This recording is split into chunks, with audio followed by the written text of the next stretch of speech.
Have you ever seen a grown soldier cry in front of complete strangers? Not from pain, not from fear, but from a song he couldn't even understand. One winter night in a packed underground bar in Novosibirsk, something happened that nobody could explain. And here's what makes it even stranger. The song that broke him wasn't Russian at all. The story begins with Alexei Morozov, a 38-year-old soldier stationed near the Arctic Circle. His life was simple: cold mornings, military drills, letters from home, and vodka with comrades on Friday nights. Alexei didn't listen to foreign music. He didn't care about other cultures. To him, the world outside Russia was just noise he'd never need to understand. But in 2019, something unexpected happened. His younger sister Marina moved to Manila to work as a language teacher. At first, Alexei thought she was crazy.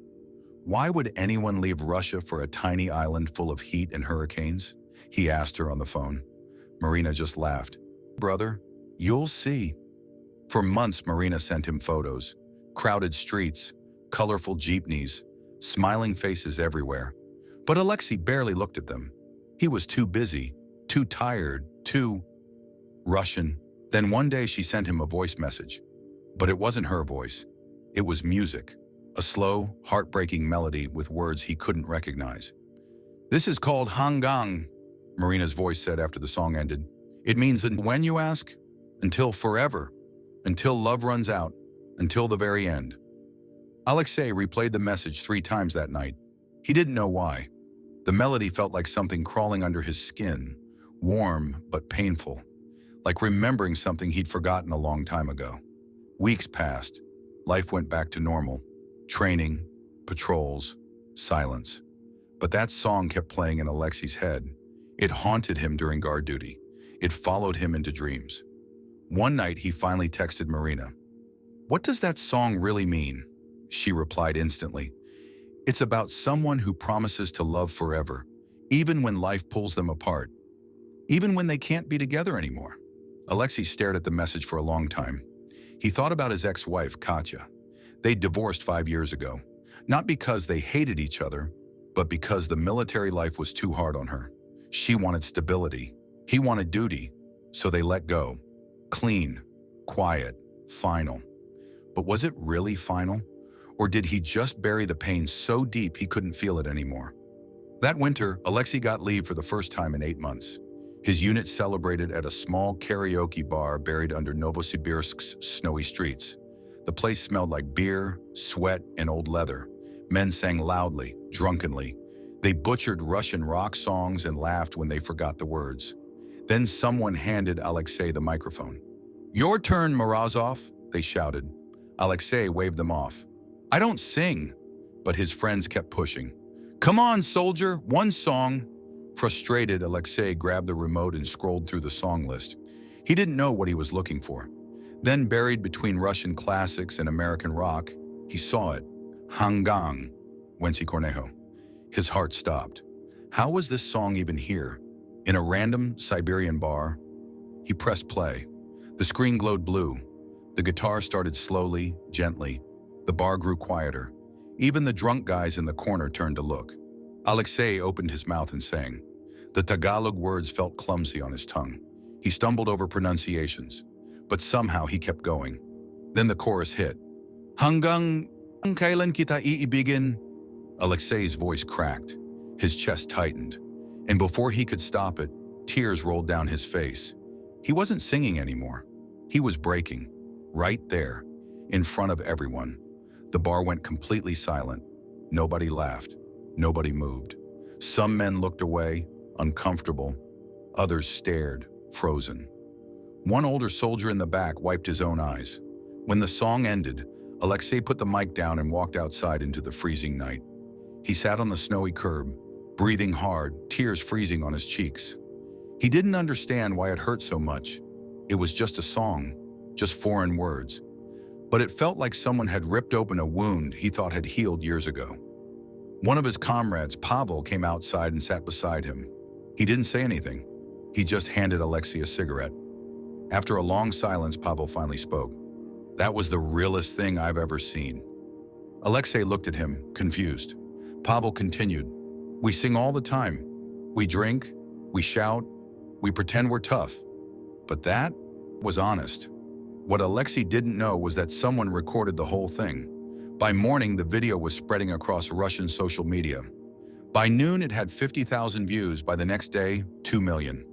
Comments flooded in. I don't understand the language, but I felt every word. This soldier is braver than anyone I know.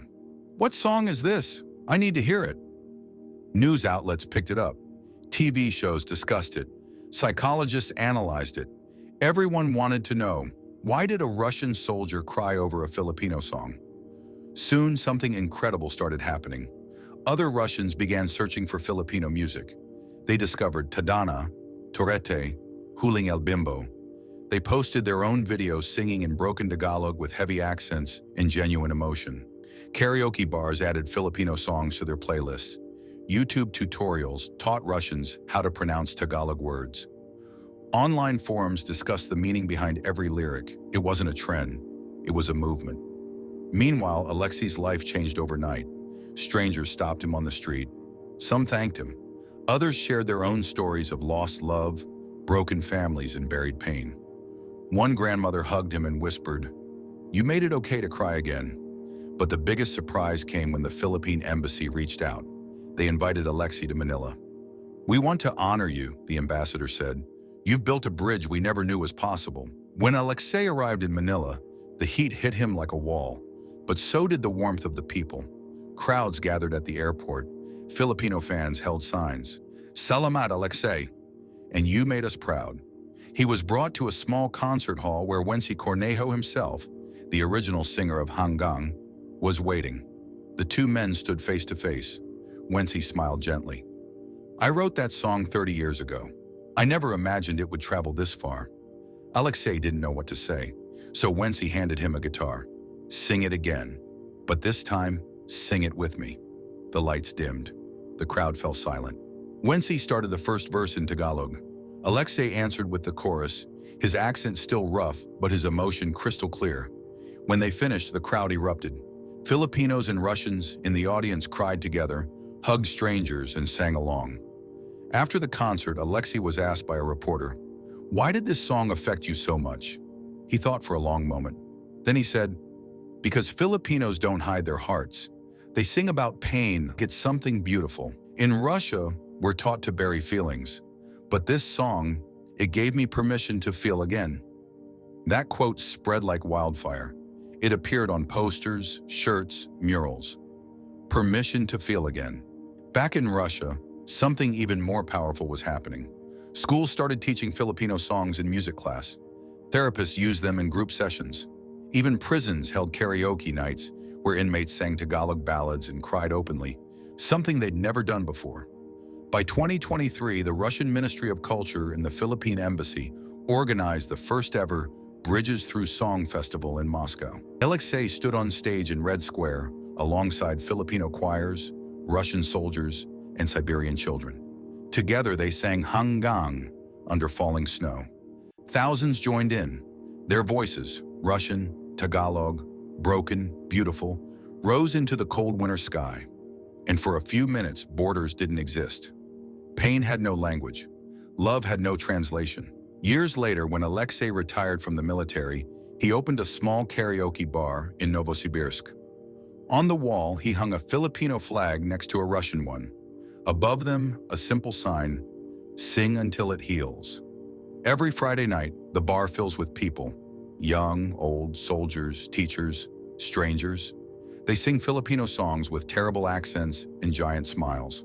Some cry, some laugh. Some just close their eyes and let the music wash over them. And when someone new walks in, nervous and unsure, Alexei always says the same thing. "Don't worry about getting the words right.